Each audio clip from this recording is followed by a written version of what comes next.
बुखारी और मुस्लिम दोनों में हदीस है।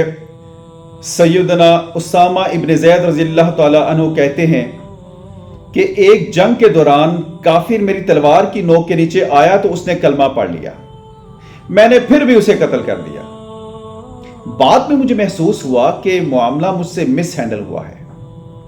मैं अल्लाह के नबी सल्लल्लाहु अलैहि वसल्लम के पास हाजिर हुआ और अर्ज किया, ऐ अल्लाह के रसूल, जंग में एक काफिर मेरी तलवार की नोक के नीचे आया तो उसने कलमा पढ़ लिया, लेकिन मैंने फिर भी उसे कत्ल कर दिया।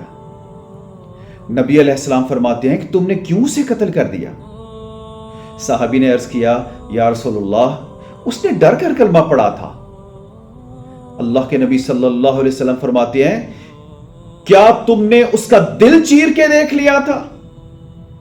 नबी अलैहिस्सलाम ने फरमाया, ऐ उसामा, तू क्या करेगा जब कयामत वाले दिन वो कलमा पढ़ता हुआ अल्लाह के हुजूर तेरे खिलाफ मुकदमा खड़ा करेगा? अल्लाह के नबी सल्लल्लाहु अलैहि वसल्लम ने ये कलमात रिपीट करते हुए कहा, ऐ उसामा तू क्या करेगा, ऐ उसामा तू क्या करेगा, ऐ उसामा तू क्या करेगा।